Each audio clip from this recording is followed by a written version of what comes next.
नर्मदा काव्य मंच से बुरा न मानो होली है। आप सभी को होली के इस पावन त्यौहार पर, रंगदार त्यौहार पर सभी को बहुत बहुत शुभकामनाएं। बंधुओं, आज हम अपना कविताओं के पुराने प्रश्नों की ओर जा रहे हैं। देखिए, 1972 में एक गांव में भी कहीं कहीं ऐसी छिपी हुई प्रतिभाएं, काव्य प्रतिभाएं आपको मिल जाएंगी जो कि कहना चाहिए कि अज्ञात रूप में रह रही हैं और अंधेरे में गुप्त हो गई, मतलब लोग विस्मृति के गर्भ में चली गई। ऐसी एक प्रतिभा 1972, चलिए बहुत पीछे चलिए आप, अब इस समय तो 2024 चल रहा है। 72 से बात करते हैं, उस समय हमारी उम्र क्या रही होगी, आप अंदाज लगाइए। उस समय मैं राजगढ़ ज़िले में पदस्थ था और वहाँ राजगढ़ ज़िले में एक पढ़ाना नाम का गांव है। वहाँ के एक बहुत ही प्रसिद्ध और लोकप्रिय व्यक्तित्व जो काशी जी से मध्यमा तक पढ़े हुए थे, काशी से, किंतु खेती करते थे। और वहाँ जैसा कि अधिकांश लोग जो है, अधिकांश तो नहीं पर कुछ लोग ज़रूर वहाँ पर जो है शराब का बड़े शौक़ के साथ सेवन करते हैं। तो बहुत वयोवृद्ध थे वो, उनका नाम था भगवानपुरी, और वो भगवानपुरी लघु नाम से अपनी कविताएं लिखते थे। तो उन्होंने जब मुझसे संपर्क हुआ, मुझसे मिले, तब उन्होंने एक काफ़ी उनसे चर्चा हुआ करती थी मेरी, और बहुत अच्छे विद्वान थे। और देखिए उनकी शैली देखिए, कविता, यदि वो वास्तव में काव्य के क्षेत्र में आते तो कितनी ऊंचाइयां छूते। तो उन्होंने मुझे एक कविता में एक पत्र भेजा, उस पत्र का उत्तर मैंने फिर कविता में ही दिया था। तो ये दो कवियों की नोक झोंक मानिए इसे आप, तो इसका शीर्षक भी ये रहेगा, दो कवियों की नोक झोंक।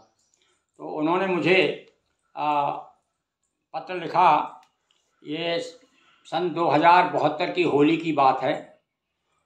उधर राजगढ़ ज़िले में एक 13 को एक नहावन नाम का और पर्व मनाते हैं। वो मनाते, जैसे हम लोग रंग पंचमी के पे समाप्त कर देते हैं, पर वो लोग जो है त्रयोदशी तक जाता है वो, और त्रयोदशी पे भी नहावन का एक त्यौहार है, वो भी बड़े धूमधाम से रंग पंचमी की तरह मनाते हैं। तो उन्होंने कुछ खा पी करके और मुझे लिखने के लिए एक पत्र, देखिए अपनी धुन में मस्ती में लिखा उन्होंने। क्या लिखा है वो सुनाता हूँ मैं। इस फागुन की मद मस्ती में कुछ पान खान कर बैठा हूँ।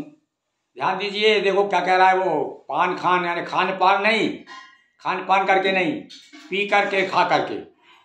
तो इस फागुन की मद मस्ती में कुछ पान खान कर बैठा हूँ। समता पर कागज कलम लिए प्रिय गुरु को लिखने बैठा हूँ।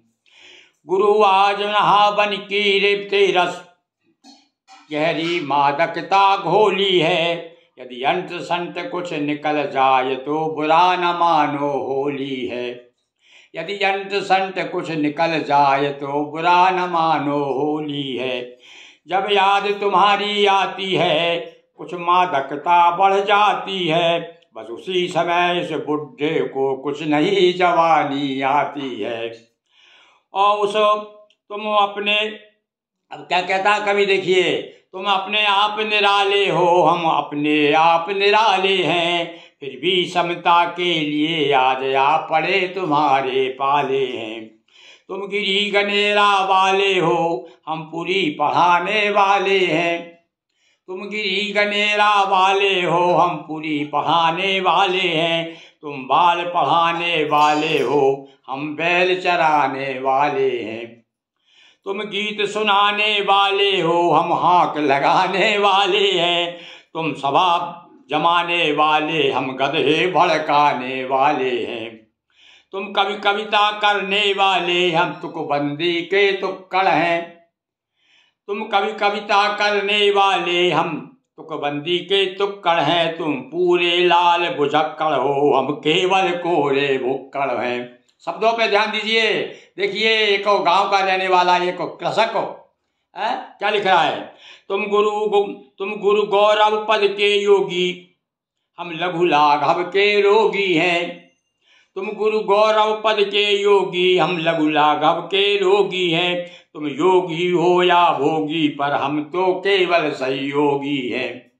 तुम योगी हो या भोगी, पर हम तो केवल सहयोगी हैं। तुम गुरु धनी गुरुवाणी के, भाव देखिए शब्दों के, या गुरुवाणी का क्या अर्थ है? तुम गुरु धनी गुरुवाणी के, हम हैं लघु बाल भवानी के। तुम काव्य सुधा बरसाते हो, हम शापित हैं, हम लालायत हैं वाणी के। तुम राजदुर्ग के वासी, राजगढ़ से आया था उस समय में, इसलिए उन्होंने कहा तुम राजदुर्ग के वासी, हम मरघट में रहने वाले हैं। तुम सोम सुधा पी छकते हो, तुम सोम सुधा पी छकते हो, हम हाला के मत वाले हैं। अब यहाँ देखिए सोम और हाला का क्या क्या अर्थ दिया उन्होंने। तुम सोम सुधा पी छकते हो, हम हाला के मत वाले हैं। ना तुम उस पार पहुँच, देखिए इसमें कितना दर्शन भरा हुआ है इन दो पंक्तियों में। यानी होली की मस्ती में एक आदमी मस्ती में है, और उसके बाद भी क्या कह रहा है कि ना तुम सोम सुधा पीने वाले, हाँ, ना तुम उस पार पहुँचते हो, ना हम इस पार ठहरते हैं। ना तुम उस पार पहुँचते हो, ना हम इस पार ठहरते हैं। सच कह दूं तो हम दोनों ही मझधार छपाछप करते हैं। सच कह दूं तो हम दोनों ही मझधार छपाछप करते हैं। तुम संकोचन करने वाले, हम वृद्धि चाहने वाले हैं। तुम मूछ मुड़ाने वाले हो, हम कूच बढ़ाने वाले हैं। देखिए कहाँ ले गया उसने बात में, है? तुम मूछ मुड़ाने वाले हो, हम कूच करा बढ़ाने वाले हैं। गुरु लघु दोनों 36 से हैं। देखिए अब आप 36 यानी विरोधाभास। गुरु लघु दोनों 36 से हैं, तो दोनों में समता कैसी। अब आखिरी में क्या कहता कवि, देखिए, एक गांव का वृद्ध किसान जो बहुत कभी किसी जमाने में अपने युवावस्था में काशी में पढ़ा था, पर उसकी भाषा देखिए आप। तुम गुरु लघु दोनों 36 से हैं, तो दोनों में समता कैसी। चाहो तो 63 बन जाओ, वरना उसकी ऐसी तैसी, वरना उसकी ऐसी तैसी। प्रतीक्षक भगवानपुरी, लघु, ग्राम पोस्ट पढ़ाना, जिला राजगढ़। आज भी वो गांव मुझे याद आता है। और वृद्ध, हमारे वृद्ध मित्र, उस समय में युवावस्था में था और वो वृद्ध थे, पर हमारी दोस्ती देखिए आप। उन्होंने कितना प्यारा मुझे पत्र लिखा, और फिर मैंने उसका जो जवाब दिया वह भी आप साथ में निश्चित रूप से सुनिएगा। देखिए मैंने उस समय उनको क्या जवाब दिया था उसका।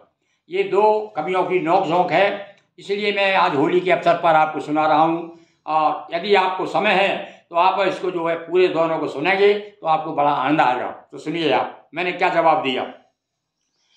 फागुन नावन की स्मृति में प्रेषित श्रद्धा के सर रोली, हर रात दिवाली बन आवे, हर रोज बने हाला होली। देखिए आप, हर रोज दिवाली बन आवे, हर रोज मने हाला होली। अंगूरी भावों से ढाली भेजी जो तुक तक की माला। उन्होंने कहा कि मैं तुक तक भेज रहा हूँ, तो अंगूरी भावों से ढाली भेजी जो तुक तक की हाला। जिसका पीना तो दूर देख कर ही झूमा मन मत वाला। तो भावों के सागर में मैंने, अब मैं अपनी ओर से क्या जवाब दिया मैंने उनको कि भावों के सागर में मैंने भावों की लेकर के हाला। दोनों आंखों को जाम बना, सबका सब या सब पी डाला। लो मादकता यौवन पर है आगे, यदि पैर फिसल जाए। जैसा उन्होंने कहा था उसका उत्तर दे रहा हूं मैं। लो मादकता यौवन पर है आगे, यदि पैर फिसल जाए देना मुझको, ना दोष लेखनी मेरी अगर मचल जाए। हाला बाला के अंक बैठ निशंक रंक भी राजा है। सुनिए इन पंक्तियों पे ध्यान दीजिए, उस समय क्या लिख दिया मैंने कि हाला बाला के अंक बैठ निशंक रंक भी राजा है, राजा मर गया पर जाही अब अपने मन का राजा है। वो एक फाग गाया करते थे, एक छोटी जो क्या बजाया करते थे वो, और इस प्रकार गाते थे, राजा मर गया रे ए राजा मर गया रे प्रजा आ गई रे राजा मर गया रे। वो एक फाग सुनाया करते थे। तो मैंने उस फाग का उल्लेख किया हुआ यहाँ पर कि राजा मर गया पर जाही अब अपने मन का राजा है। रग रग में बहती हो उमंग, द्रग में गुलाब की लाली हो। देखिए होली पर, होली का एक चित्रण कि रग रग में बहती हो उमंग, द्रग में गुलाब की लाली हो, और बूढ़ा होकर भी जवान जिसके हाथों में प्याली हो। और पिया करते थे बहुत। तो रग रग में बहती हो उमंग, द्रग में गुलाब की लाली हो, वह बूढ़ा होकर भी जवान जिसके हाथों में प्याली हो। हम बीच धार में होकर भी फूलों से आंख मिलाते हैं। ये मेरी भावना देखिए, हम बीच धार में होकर भी कूलों से आंख मिलाते हैं, पर आप किनारों तक आकर मझधारों को ललचाते हैं। इस उम्र में भी आपकी स्थिति है। और थोड़ा संकेत भी कर दिया मैंने, फिर से सुनिए इन पंक्तियों को। हम बीच धार में होकर भी कूलों से आंख मिलाते हैं, ओ पर आप किनारों पर आकर मझधारों को ललचाते हैं। जो बैल चराने वाले हैं वे गैल दिखाने वाले हैं। उन्होंने कहा कि भाई आप तो बाल पढ़ाते हैं, मैं बैल चराता हूँ। तो मैंने कहा कि देखिए जो बैल चराते हैं, ढोल चराते हैं, उनकी क्या हालत है। उसका उत्तर दिया मैंने कि जो बैल चराने वाले हैं वे गैल दिखाने वाले हैं, गायों के चरवाहे ही तो गीता के गाने वाले हैं। सुनिए आप क्या उत्तर बन गया ये भगवती सरस्वती के पास है। जो बैल चराने वाले हैं वे गैल दिखाने वाले हैं, गायों के चरवाहे ही तो गीता के गाने वाले हैं। कौतुक तुकबंदी का करके तुक्कड़ तक कहलाने लगते। बहुत अच्छी कविता लगी मुझे उनकी। और उन्होंने कहा कि मैं तो तुक्कड़ हूँ। तो मैंने क्या कहा कि कौतुक तुकबंदी का करके तुक्कड़ कहलाने लगते, यदि हाँक लगा देते हैं तो सब हाँ ही हाँ करने लगते। लघु लाघव के रोगी बनकर गधे भड़काया करते हैं, वे कभी कभी भव रोगों की घर दवा बनाया करते हैं। फिर से सुनिए इन पत्तियों को। लघु लाघव के रोगी बनकर गधे भड़काया करते हैं, वे कभी कभी भव रोगों की घर दवा बनाया करते हैं। लघु बाल भवानी के होकर विद्या वारिधि बन जाते हैं, महाभारत लिखते समय व्यास को भी सदमार्ग सुझाते हैं। संकेत किया है गणेश जी का कि गणेश जी ने जो है, गणेश जी ने मार्ग बताया था वेद व्यास जी को।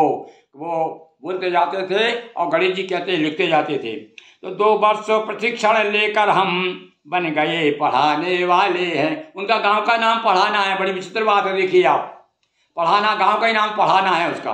तो मैंने लिखा है कि 2 वर्ष प्रशिक्षण लेकर हम बन गए पढ़ाने वाले हैं, पर आप जन्म से लघु बनकर गुरु रहे पढ़ाने वाले हैं। और जो पढ़ाने वाला वो तो गुरु है। देखो भाव देखिए इसमें आप।